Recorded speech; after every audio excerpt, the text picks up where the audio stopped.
Yeah, I got the sauce, I'm lit forever.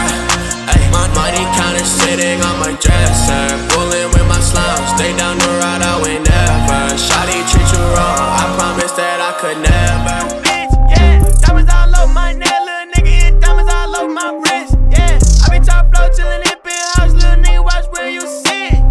These niggas suck out the drip, just like a tick. I'm riding around with a stick. Pull up on me and I hit. Pull up on me and I hit. Yeah, yeah. So, it's your boy Ducey and you're watching Good Talk. What's up, guys? It's JJ with Goodies and Two Shoes. Today I'm here with young artist, entrepreneur, Ducey Gold. What's up, baby? You good? How you doing? Man, chilling. Good. How are you? Chilling, man. Good. Can't complain. Good. I like to hear it. All right, so kind of take me through the journey.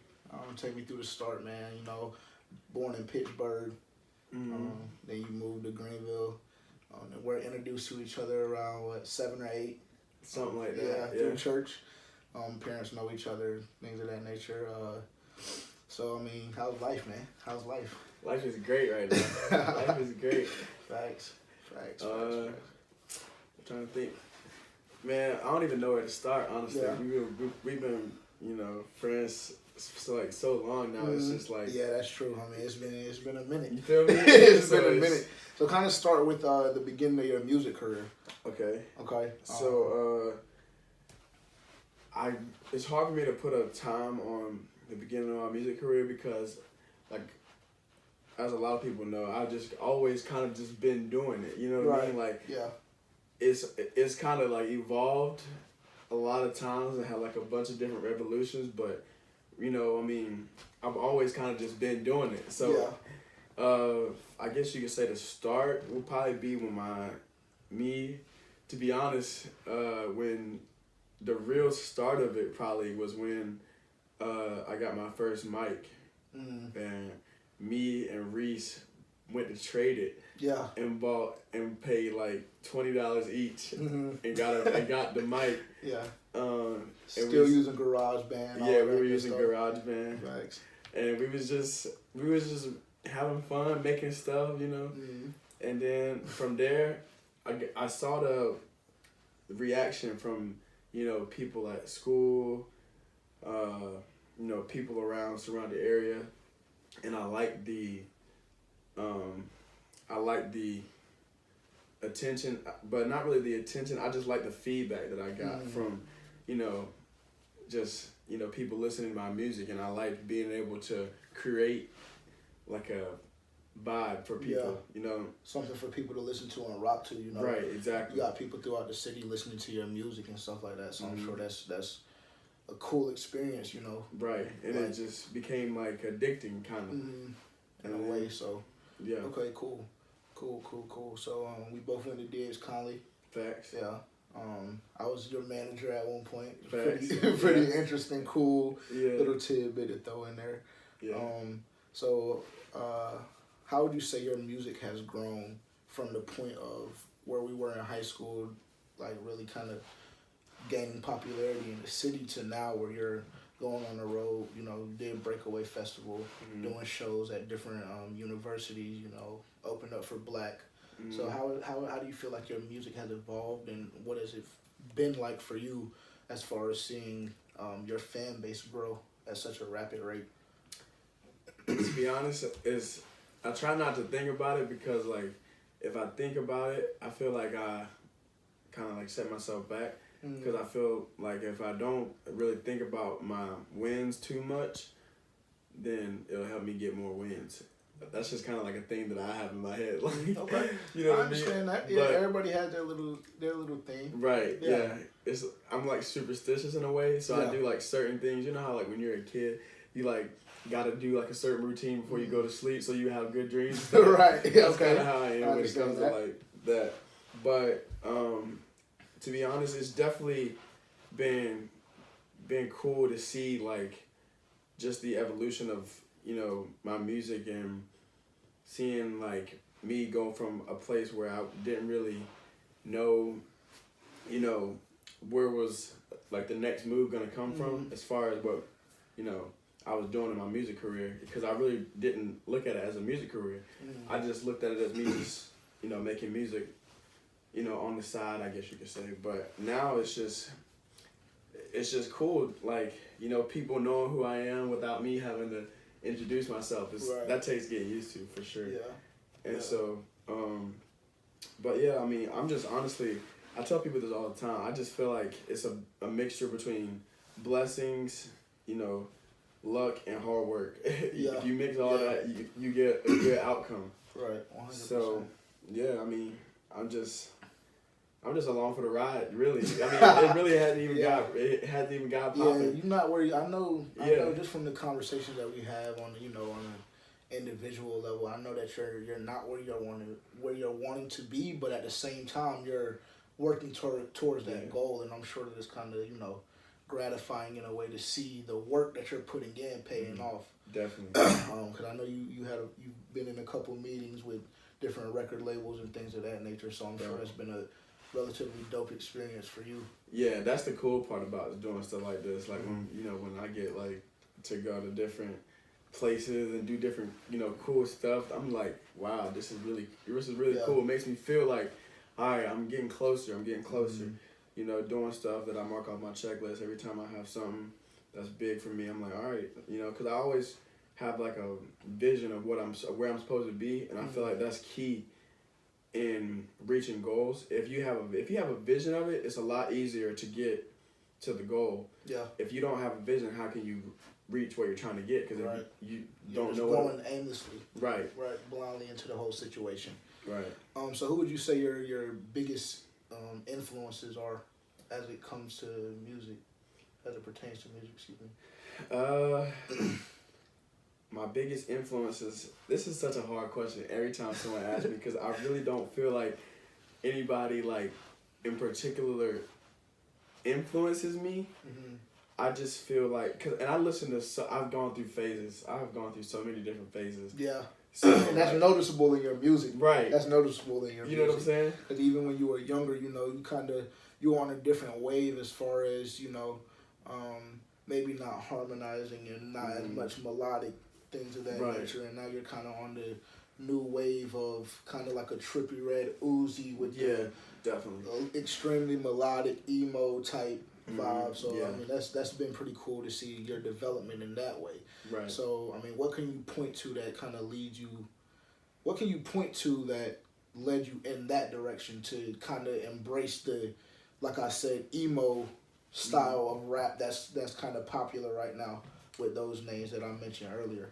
So if I had to break it down completely, it would probably be, I would say, I think I heard, I'm not sure if I heard Nav or if I heard Uzi first, but both of those two artists changed my life really, but especially changed my music, because before I was big on like Wiz Khalifa, you know, back in the day when Wiz was the man, and then I don't even know who I was listening to. Like that was like freshman year of high school, before Uzi was popping, and before the Juice WRLDs and the Navs. So like when I first heard Nav, I was like, okay, because he's talking his junk, but at the same time, he's like on a beat that's like making me like cold, going crazy. And there was that melody that it was like you get that feeling of kind of like, you know how the like Boys and Men has that like smooth sway, like just rocking vibe type.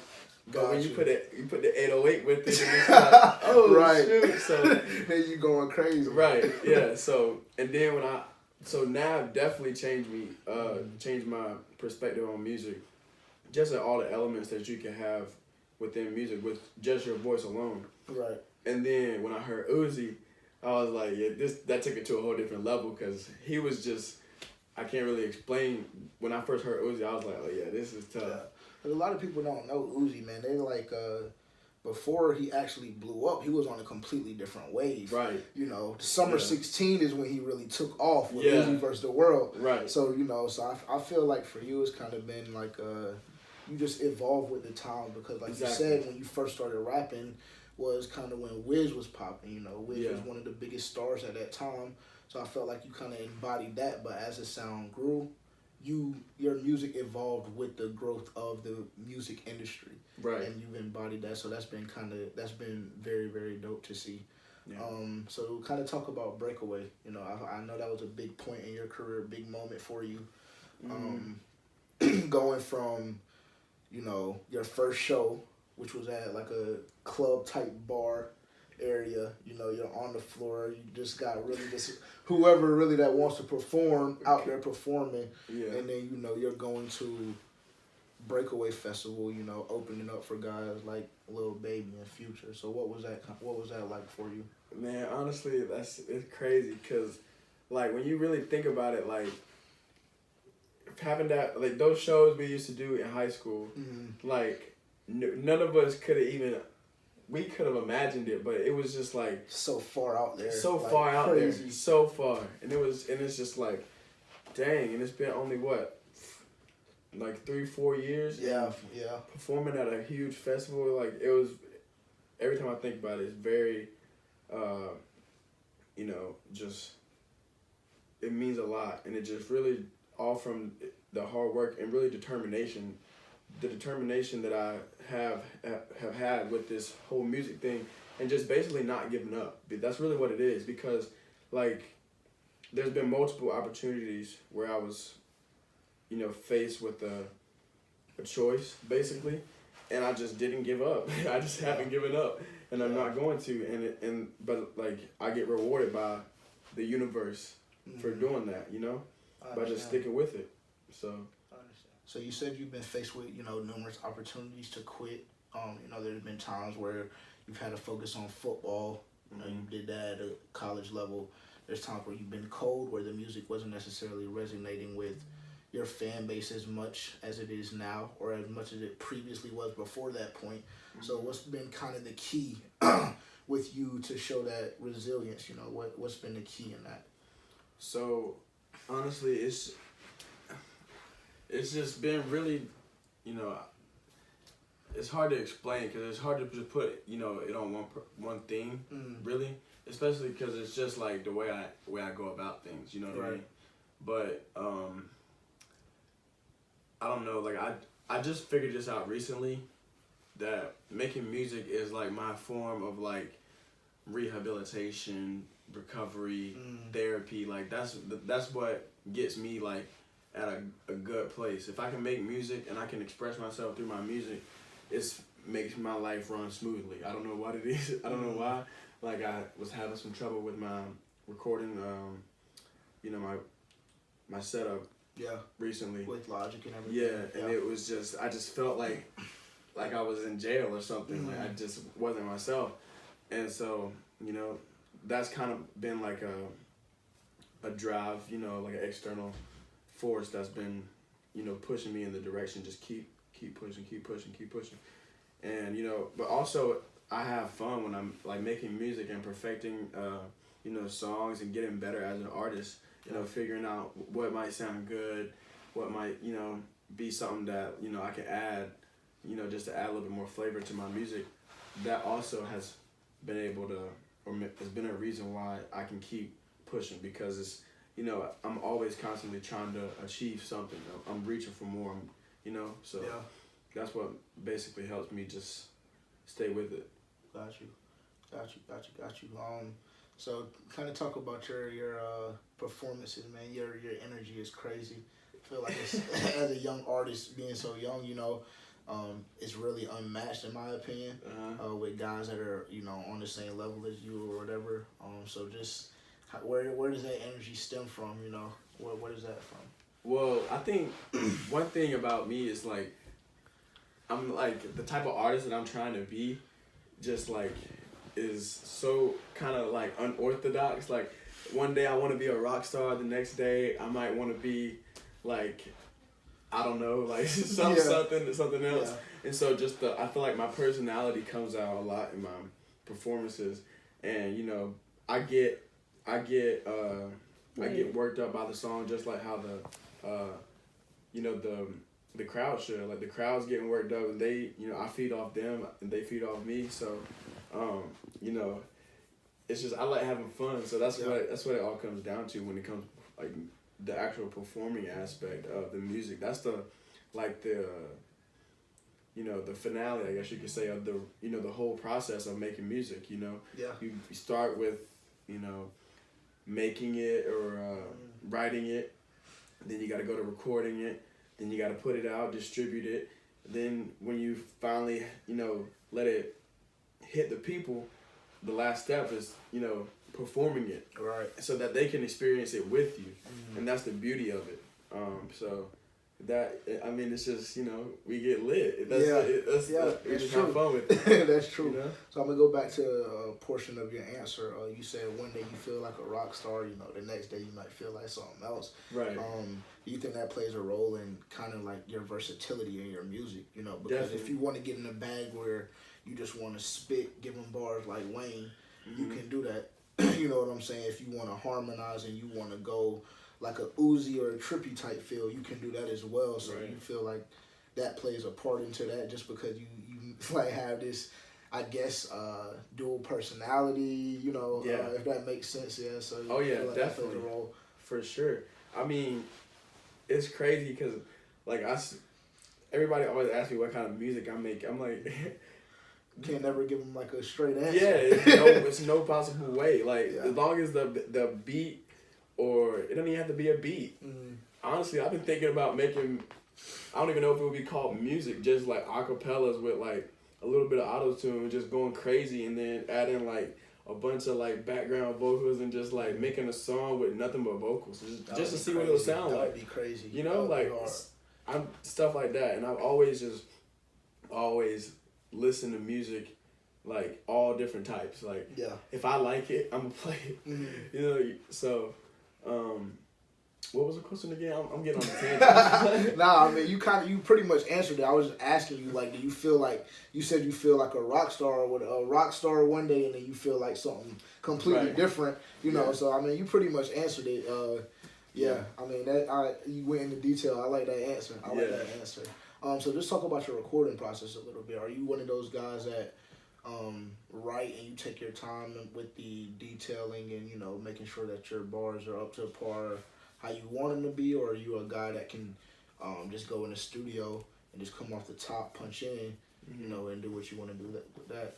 So I mean, really, I can do like different ways, I guess you could say, depending on how I'm feeling. But like lately, as of like the past like 6 months, especially with my new album, I really I don't like to write, or I don't like to type. I never have written, but I type. Modern day, Right.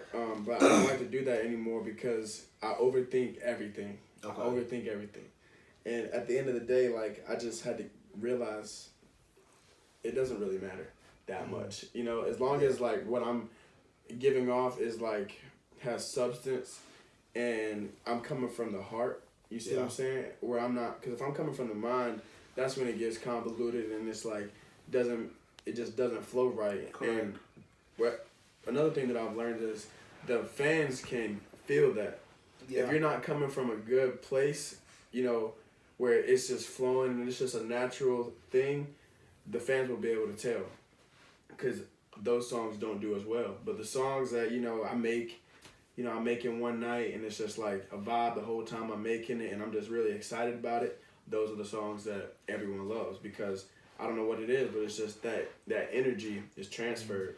So normally I just punch in, or if we're getting down to the real details, I normally just play the beat, start recording, and I'm just saying stuff. I'm normally like, just trying to catch that flow. Just trying to catch a flow, and then I'll, figure out what the key of the song is, and then I'll just go from there. Yeah. Punch in. Got you. So up to this point in your career, the biggest single that you've had is Love. Yeah. I've seen, dancing videos of that with the famous guys on Instagram. Yeah. On different memes, all of that kind of stuff. So what is that kind of like? You have that single that you can add to your portfolio, and seeing all of the great feedback that you got and all of the attention that you got from that as well. Honestly, it's kind of it's good, but it's also like, dang, like, will I ever make a song better than that? Right. But no, definitely, just like how crazy that song went. I wasn't even expecting it. I knew it was a good song, but I worked on it for so long. Like I had it in the vault for so long. Yeah. Cause I was like, like this song is fire. So I don't know. I was kind of like scared to drop it because I feel like it's too good. If that makes any sense. I just didn't really know how to release it and promote it, but it kind of just made something of itself. Once I dropped it, I did my my routine as far as like promotion, putting it on my story, But then I started seeing, blogs writing about it, and I'm like, okay, so this is crazy. This is some serious stuff, And that was right around the time when I met Ghost, and so he started, because Ghost is like the godfather, so he starts, right. He really starts telling me like how we can really like start getting this out there. And once that's really my first song that went like, deep into the world. Like random people like are listening to that song all the time. It's crazy. Like even now, it's almost been a year, and I think that song really changed my life, because if I wouldn't have dropped that song and gotten the love that I got from it, who knows? Right? Yeah. Who knows how everything would be? And it's crazy though, because I really believe in like manifestation and just like the universe and like everything happening for a reason. Yeah. I was gonna name the song something else. I can't remember. And it was actually like, I'm pretty sure I sent you the original song. I think version. I think I still have it in my different. files. Yeah, it's different. Yeah. It was like broke my heart, but watched it fall apart. Yes. Now I'm right back to the start. Yes, yeah. But so I just scratched it. I was like, you know what? Nah. I didn't like that. Even though it was still good, but it wasn't what you wanted at that time. Right. And now I'm glad I did that, because I think I made the right decision. Yeah. And that was before you released that one before or after Into the Dark? After? Mm-hmm. Okay, so you kind of had that traction from Into the Dark. Right. I'm sure new fans coming in basically from that project, and then you hit them with that single. Yeah. And then you came back again later on in the year with a 2-pack with Doomsday. Yeah. And Fear of God has been going crazy. Yeah. We got some unreleased content on the way with Fear of God. Right. So yeah, that's kind of crazy. So kind of talk about your new project, Into the Dark 2. Kind of just speak on the changes, maybe some similarities in the first one. So just tell me a little bit about that. So Into the Dark 2 is going to be crazy for multiple reasons, but mainly just because it's like my fans like really get to see like me grow up, really, because I am so young, and I'm just everything's trial and error, so they really get to see the evolution of me making music, and I'm stepping out of my comfort zone on the album a lot by just trying new things, and that's because I know I need to. And Ghost, is helping me. Jake telling me, that we need to kind of separate myself from a lot of these other people. And so, I've been working on it for about a year. A lot of some of the songs that are gonna be on there, I've had forever, and I just always known that I'm gonna drop them, and they just been sitting, waiting to be dropped. And then some of them, I literally made last week. Yeah. So, it's really just gonna come. I'm not really sure what's gonna be on the album, to be honest, because I have so many different songs. But really, I just want people to see my progression in this new album. I want people to be say, okay, he cares about his music, and he actually takes it seriously, and we can see that. And I want people to just enjoy it, and I want it to be a vibe. I don't want it to be something that'll just come and go. I want it to be that replay value. Right. Yeah. Exactly. So I'm taking longer to release it, because I could release it tomorrow if I wanted to, but I'm making sure that we do everything the right way. And so I'm just excited about it. I'm ready for people to hear it. So you mentioned Jake and Ghost, telling you that you have to separate yourself kind of with this next album. In my opinion, you were really one of the first ones to start the kind of wave of rapping, type rap that you make in Greenville. and then the other artists kind of jumped on the wave after. You know, so how does it make you feel like when you see some of these guys getting a couple more opportunities than you, or being put in different positions than yourself? Is that a motivating factor for you, or you know, how does that make you feel? So basically, like, I was listening to this podcast, and I can't remember who was the one speaking. I think it was probably Joe Rogan, probably. Yeah. You know, I'm all big on Joe Rogan. But there was a guy up there that he was talking to, and he was basically saying, don't identify. And so, like, when you start to identify, you start to let in all these things that aren't necessary, you know, like on your mind and on your mental, things that you don't need. And so I don't really like look at it as like I was the first. If I was, I mean, I probably was, but it's not really about like, it's not about that. It's about the music, and it's about, you know, like creating stuff that can be enjoyed by others. And so, you know, if this person gets an opportunity, you know, the next person gets an opportunity, I'm not gonna be over in my camp, you know, mad or plotting against, you know, this person. Like, that's lame.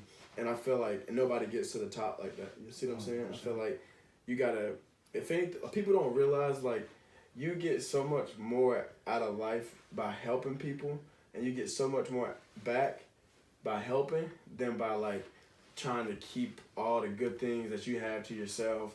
And, you know, like, it just doesn't work like that, you know? And so, you know, it's everybody, like, that has come out of Greenville making music, you know, that, you know, I don't really know what it's called, but the type of music that, you know, I first started making and that I make now, I think it's just dope to see that, you know, I could influence people to a point where they start whole careers, you know, like and they really find a joy that they see can be something, you know, like they find happiness making music.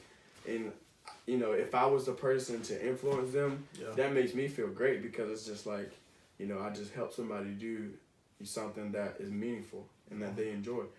And so, you know, that's how I feel about it, you know. I'm happy for everybody. I want everybody to eat, you know me. Facts. So I was talking about just staying kind of on that opportunity page. As I mentioned at the beginning of the interview, you've been in a couple meetings with different record labels and different people. So, you know, is there anything on the table? You know, is there anybody that you're really favoriting, or, you know, just kind of tell me a little bit about that. Really, it's just, there's definitely some things on the table, you know, and I feel like I'm definitely getting to a place where good things are about to happen for me. So that's why, like, going back to your last question, that's another reason why I don't worry about stuff, because I know that as long as I keep doing what I'm doing, as long as I keep staying focused and keep doing things the right way and doing what I'm supposed to, things are going to happen for me, because, you feel me, there's a connection between me and the one upstairs that it don't matter what happens, as long as I do what I'm supposed to do, I do my part, something gonna happen for me. So there's definitely some opportunities on the table. I just gotta be patient and just, you know, like, let things fall into place. I just found out, I can say this, I just found out a few days ago that I'm gonna be doing South by Southwest in March. And remember we was talking about that. Yeah, congratulations. That's big time. That's amazing. So I hadn't even told you that. Yeah. And I'm sitting over here like trying to like play it cool, and I'm like, oh shoot, we T. We T. That's what's up though, bro. Congratulations. I'm proud of you. That's what's up. And so you know, doing more stuff like that is definitely gonna be this year for sure. This year I'm not sitting on my butt. I'm not, you know, saying, maybe not. I'm just, if it's a move, opportunity, I'm taking it, because, you know, that's how you get to where you want to be. Facts. So, what is your biggest fear as it pertains to your music career? My biggest fear?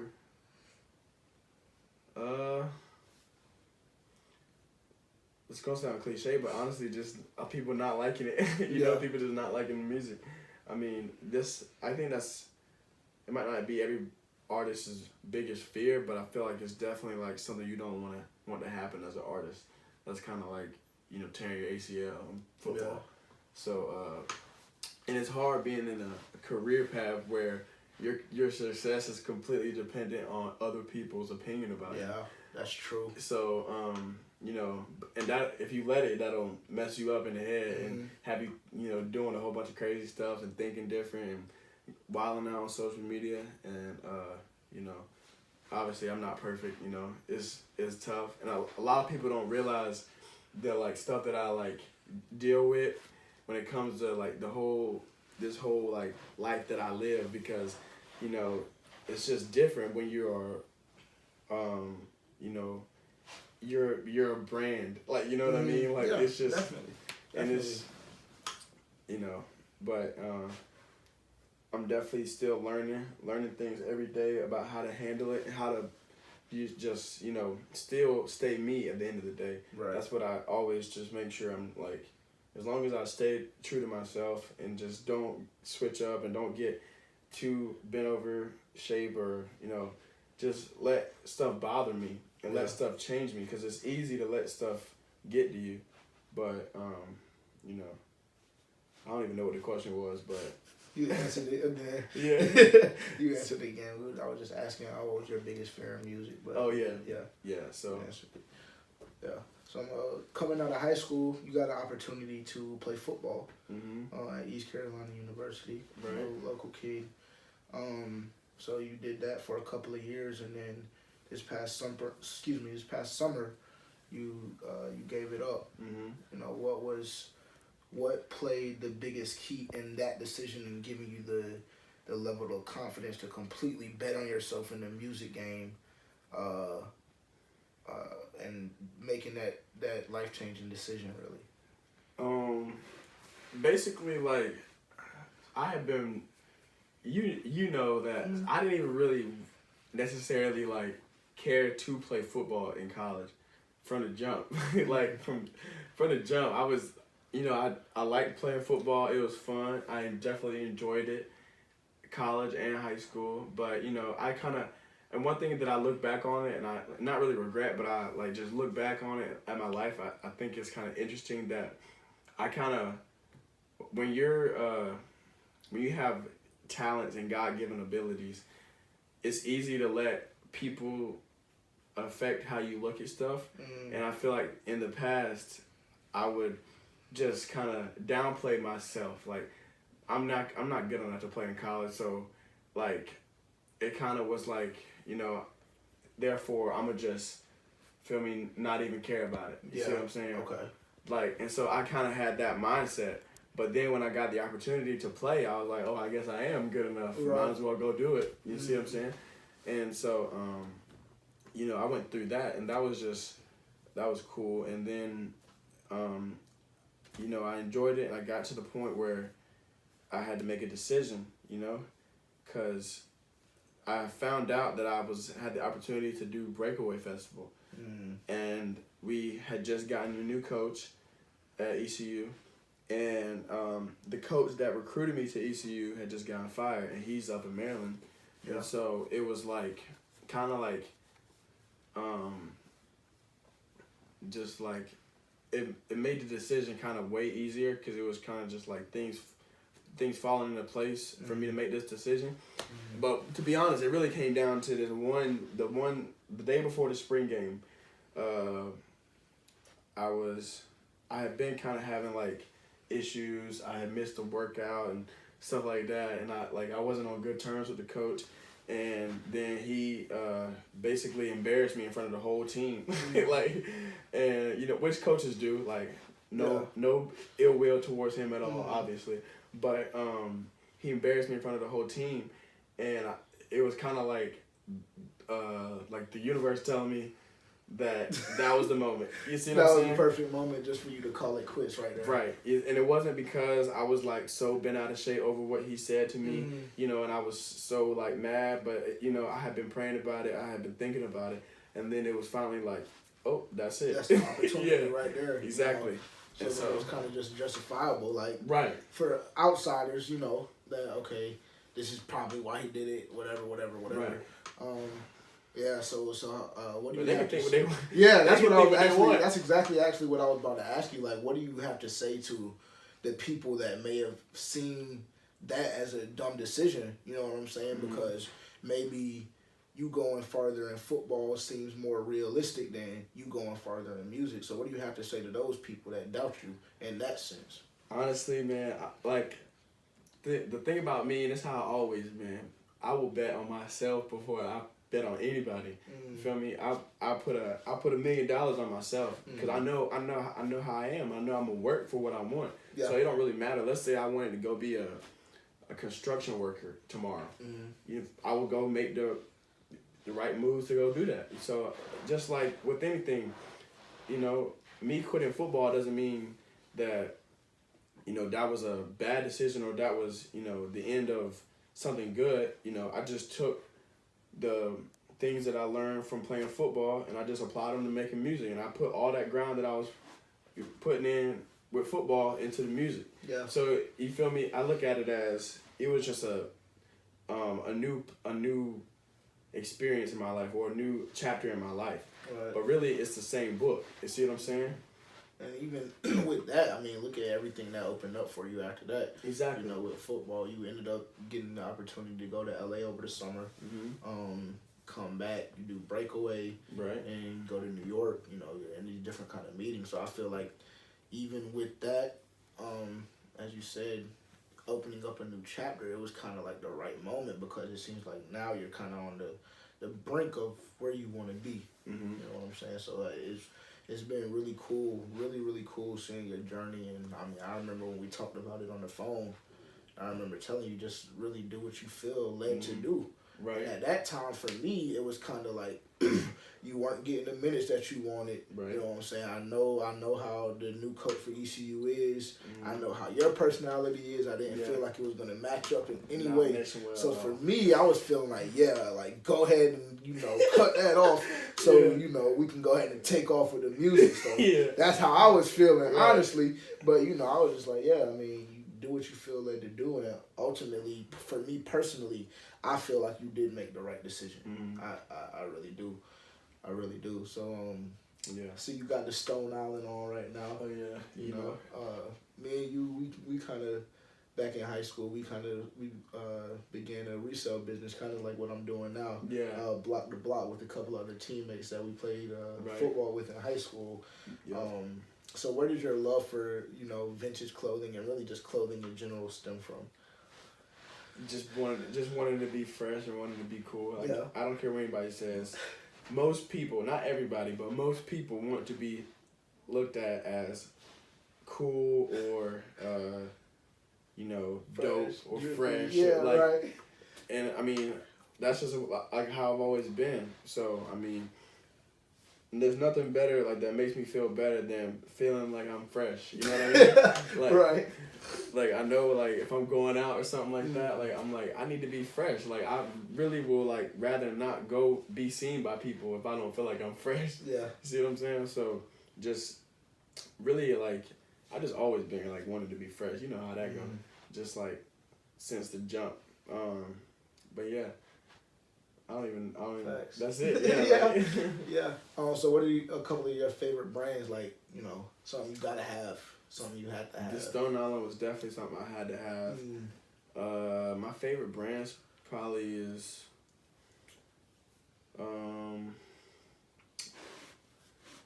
I definitely like Balenciaga for sure. Yeah. That's definitely something I rap about a lot. I like K-Subi. A lot of my favorite brands is stuff that I don't even have though, to be honest. Word. Because that stuff is expensive. But or it was he ain't got it like that nah, yet. Got it like that Not yet. yet. I might get a few pieces. Right. But Stone Island. Yeah. K-Subi. And then you got just vintage, you know, that you can just put with anything. Yeah. And that really goes crazy. Create. That's the hardest to me too. Exactly. That's the hardest to me. So do you prefer the hype wear or do you prefer the vintage wear? Which one? I prefer mixing them. I don't like doing one or the other. Because I feel like you can go overboard with straight vintage. Yeah. And I feel like you can go overboard with just straight hype. You feel me? Yeah. But I feel like the perfect balance is when you just mix a little bit of like the styles, and that looks the coolest to me. Facts. Yeah, I'm the type of guy. I like the hype, but at the same time, I prefer the vintage because with the vintage, you can do so many different things. Right. And it's kind of like you expressing yourself through clothing, and that's kind of why I've gravitated towards what I do now. Right. So yeah, that's really cool. Yeah. That's really cool. So, you got a release date for me? I don't have a release date. Okay. I can't. Because I just don't really know. Like, I don't want to limit it. Because if I put a release date, then that means that, you know, like if I make a song after that day, I can't put it on the album. You see what I'm saying? Yeah. Yeah. So basically, the release date is the day that I feel like I have 10 to 12 fire songs that I know people are gonna rock with. That's facts. You know. So do you feel like that's going to be before or after South by? I'm hoping before. Like, I can always hope. Yeah. But, you know, when you don't want to set that in stone, make that an expectation. Exactly. Right? Especially when I got Jake and Ghost. They're not going for that. They're not going for me just dropping something just to drop it, you know? Or, you know, they want to make sure that I'm doing everything the right way. Yeah. And so, but I'll be rewarded for that. Once the album comes out. So I'm hoping before South by, but if not, we'll see. Cool. Yeah. Cool. Well, I mean, that's pretty much all I have. You got anything you want to say to the fans or whatever?